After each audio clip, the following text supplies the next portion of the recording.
Most people believe that thinking more will solve their problems. They are wrong.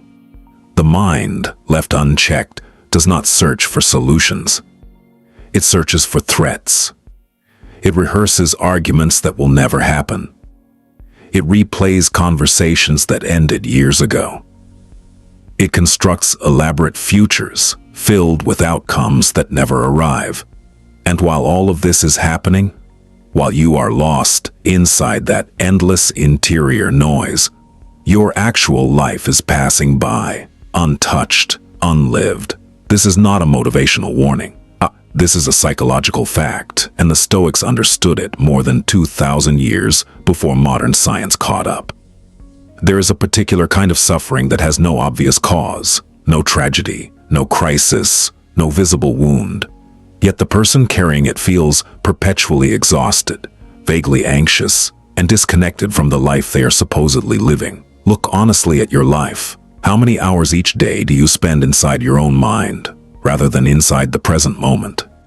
How often do you sit in a room full of people and feel completely alone, not because of them, but because half of you is somewhere else entirely? This is the condition most self-improvement content ignores. It does not address the noise. It adds more noise, more strategies, more goals, more systems. But the person drowning in their own thoughts does not need more content. They need a way out. The mind becomes a prison when we mistake thinking about life for actually living it. Here is something worth understanding deeply. The human brain was not designed for the modern world. It was designed for survival in a world of physical threats, predators, famine, exile from the tribe. When danger appeared, the brain reacted instantly. No reflection, no philosophy, just pure, automatic response. That system still runs inside you today. But the threats have changed. Now they are social, reputational, financial, existential. And yet the brain responds to them the same way it responded to a predator in the wild, with panic, with rumination, with hypervigilance. Think about this. Someone criticizes your work. Someone ignores your message. Someone seems to be advancing faster than you. Your nervous system reads these as threats, and before you have consciously chosen anything, you are already reacting, defending, withdrawing, spiraling. You did not decide to feel that way. The machine decided for you. This is the first truth the Stoics confronted directly, that most human suffering is not caused by events. It is caused by the automatic, unconscious interpretation of events. Marcus Aurelius, who governed the most powerful empire in the world, while simultaneously fighting wars, managing betrayal, and watching his children die, wrote these words in private, never intended for anyone else to read. You have power over your mind, not outside events. Realize this, and you will find strength. Not comfort, strength. There's a critical difference. Comfort tells you that things will get better. Strength tells you that you can function clearly, regardless of whether they do. The Stoics were not optimists. They were something far more powerful. They were realists who had trained themselves to respond to reality instead of fleeing from it into the theater of their own thoughts. Epictetus, who was born a slave and later became one of the most respected philosophers in Rome, built his entire philosophy around a single distinction: what is within your control and what is not. He did not say this as a self-help slogan. He said it as a man who had experienced the absolute limits of external freedom and had discovered something extraordinary within those limits. Pause for a moment. The man who owned nothing, controlled nothing externally, wrote philosophy that emperors studied. What does that tell you? Carl Jung, one of the most important psychologists of the 20th century, described what he called the shadow, the unconscious part of ourselves that we refuse to examine, the part we project onto others, the part that drives behavior we cannot explain. The person who lives entirely in their head is almost always running from something in that shadow.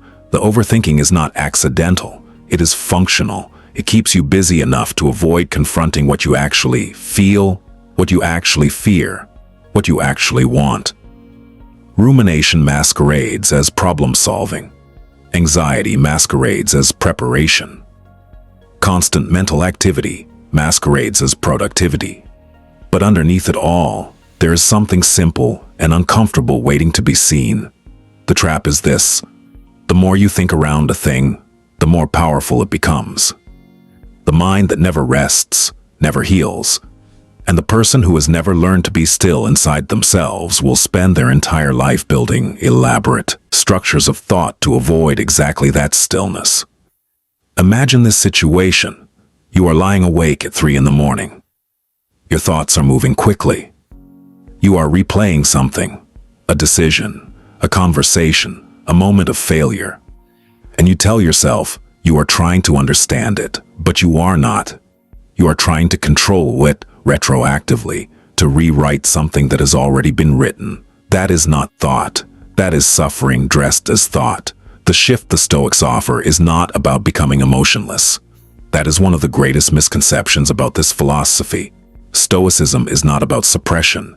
It is about location. Where do you place your attention? Where do you place your identity? Where do you anchor yourself when the world becomes uncertain?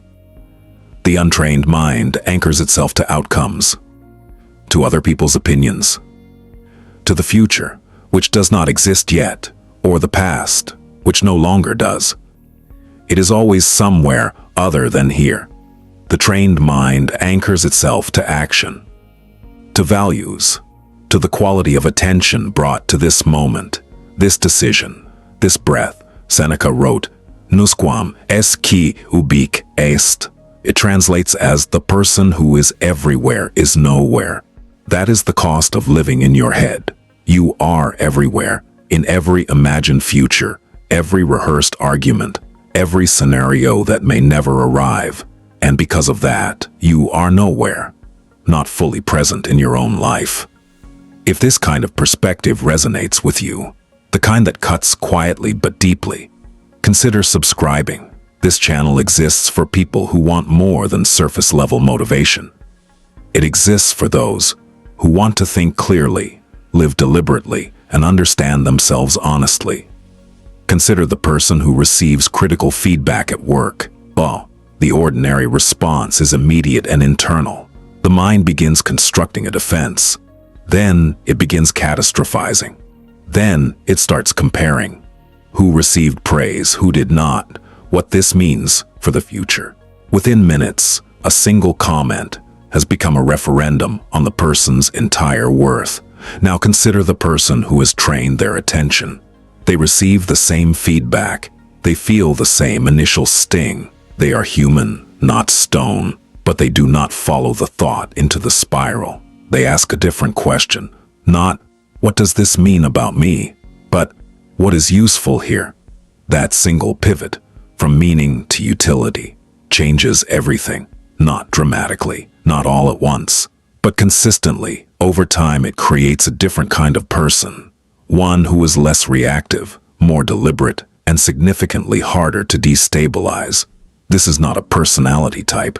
It is a practice. Socrates, facing his own execution, remained composed not because he did not value his life, but because he had spent decades training his attention on what was true rather than what was comfortable.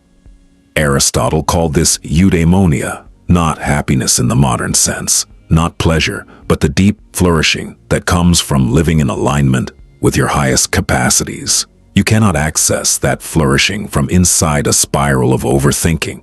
It is available only when you are actually present in your own life. Marcus Aurelius returned to this theme constantly in his private journals. He reminded himself over and over that the obstacle was not outside him. The difficulty was in the interpretation. The impediment to action advances action. What stands in the way becomes the way. He wrote this not as an emperor issuing a decree. He wrote it as a man trying, every day, to remember something he knew intellectually, but had to earn through practice. That is the part that is never quoted in social media posts. These men struggled. They wrote these things because they needed to read them. Philosophy was not decoration for their lives. It was medicine. When was the last time you were fully present? Not planning, not reviewing, not constructing, just here. How much of your anxiety is about what is actually happening, and how much is about what you are imagining might happen? If you removed every thought about how others perceive you, who would you be? What would you do differently if you stopped negotiating with fear inside your own mind before you ever took action?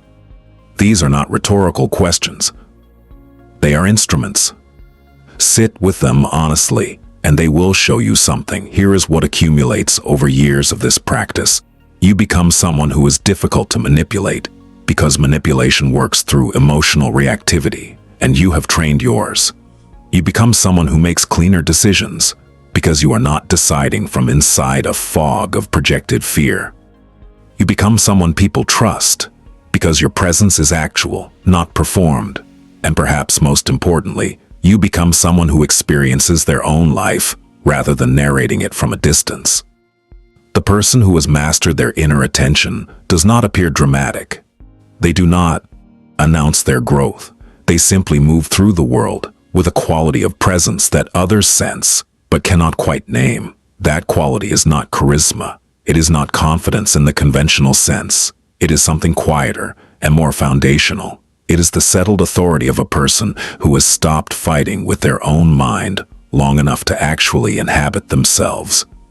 The Stoics did not promise freedom from difficulty. They promised something more honest and more valuable, freedom within difficulty. The moment you stop living in your head is not a dramatic awakening. It does not arrive with music or revelation. It arrives quietly, in a single breath, a single pause, a single moment where you choose observation over reaction, where you choose presence over performance. That moment is available to you right now, not later when conditions improve, not after you have solved every problem your mind has already cataloged. Now, this is what Marcus Aurelius understood as he faced an empire in crisis. What Epictetus understood in chains. What Seneca understood in exile. The external world is largely beyond your reach. The internal world is entirely your domain. You do not need to think more. You need to think better. And sometimes thinking better means knowing when to stop thinking entirely and simply return to the life that has been waiting for you patiently. In every moment you have been elsewhere, come back to it.